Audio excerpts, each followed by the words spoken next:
नमस्कार. वर्षानुवर्ष चालणारं हे कैरीच्या लोणच्याची रेसिपी घेऊन आली आहे. त्यासाठी तुम्ही साहित्याचा स्क्रीनशॉट घेऊन घ्या आणि हे साहित्य कोणतं किती किती हवं आहे ते यामध्ये मी मेन्शन केलं आहे.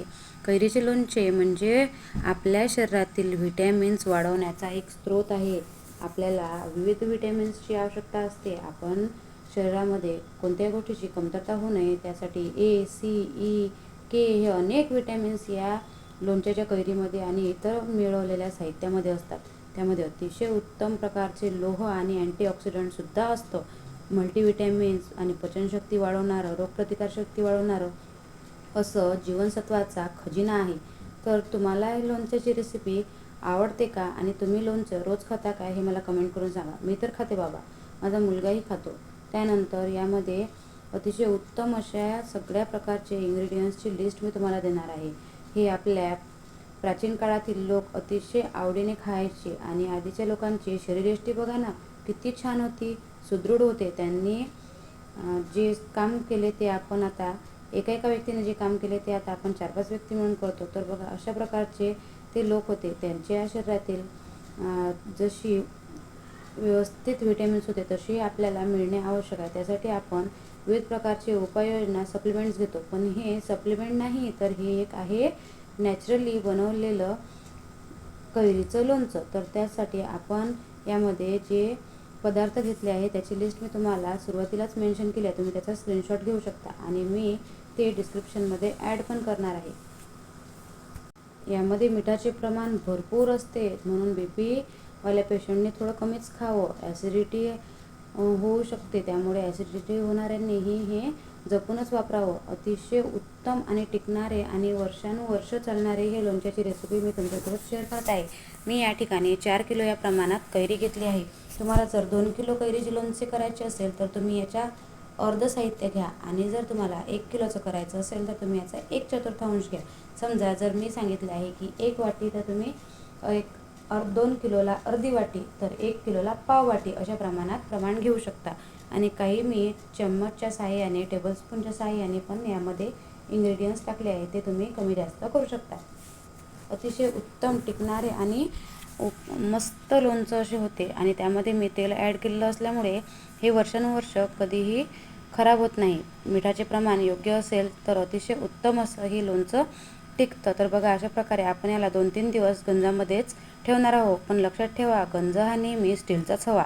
तर बघा अशा प्रकारे आपण याला व्यवस्थित झाकून ठेवलं आहे आणि त्यानंतर आपण जे तेल गरम केलं ते व्यवस्थित गरम झालं की नाही त्यासाठी आपण या ठिकाणी थोडंसं जिरं टाकून पाहिलं आहे. आणि हो, अतिशय उत्तम असं तेल गरम झालं आहे. याला रात्रभर थंड करायचं आहे आणि नॉर्मल झाल्यानंतर आपण याला दुसऱ्या दिवशी सकाळी या लोणच्यामध्ये टाकणार आहोत. तर अशा प्रकारेचं लोणचं बनवण्यासाठी सगळेजणं तयार नसतात. सगळेजणं तर ती घाबरतातच, पण मी नाही घाबरत कारण मला याची सवय पडली आहे. सासूबाईंनी हातातून सोडलं त्यानंतरपासून माझ्याच हातात आलं आहे. मागच्या वर्षीची रेसिपी पण चेक करा, इतकी सुंदर आहे आणि अजूनही ते माझ्या घरात लोणचं आहे. तर हे लोणचं आपण हा जो गंज आहे तो आपण पाण्यामध्ये ठेवणार आहोत, जेणेकरून काय होईल की त्याच्यातली उष्णता कमी होईल आणि लोणचं टिकण्यास मदत होईल. आणि ते रोज सकाळ संध्याकाळ याला चम्मचने कालवायचं आहे बरं. आणि हो, स्टीलचंच भांडं घ्या म्हणजे काय होईल की त्याला खार चढणार नाही. ॲल्युमिनियमचं घेतलं तर त्यामध्ये खाराचे प्रमाण होते आणि ॲल्युमिनियम खाणे चांगले नाही. भरणी स्वच्छ धुवून वाढवून घेतली आहे आणि स्वच्छ कोरडी करून आपण यामध्ये सगळं लोणचं भरून घेणार आहोत.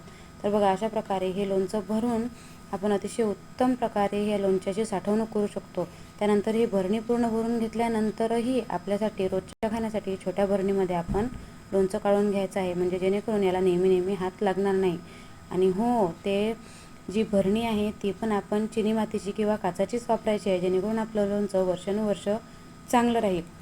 तर बघा अशा प्रकारे मी लोणचं यामध्ये भरून घेतलं आहे आणि अतिशय उत्तम असं मी हे भांडं पण म्हणजे काचेची भरणी किंवा हे चिनी मातीची भरणी पण मी पाण्यात ठेवणार आहे आणि त्याला पण 2 ते 3 दिवसातून मी चम्मचच्या साहाय्याने मिक्स करणार आहे. तर बघा अशा प्रकारे अतिशय उत्तम असं आणि माझ्या आजीने शिकवलेलं, सासूबाईने शिकवलेलं सगळ्यांचं मिक्स हे लोणचं आहे.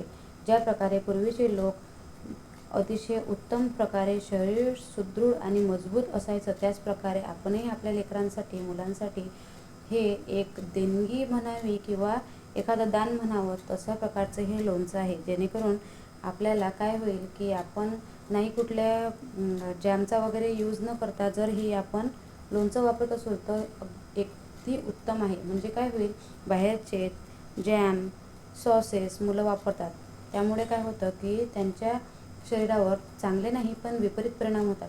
पण मला असं वाटते की घरातलं लोणचं जे आईच्या हाताने केलं आहे ते लोणचं जर मुलं खात असतील तर यापेक्षा सुंदर बाब नाही. माझा मुलगा तर रोज सकाळ संध्याकाळ लोणचं आणि पोळी जेवतो, त्यासोबत त्याला भाजी असले नसले तरी काही हरकत नाही, पण लोणचं मात्र हवंच. माझंही तसंच आहे.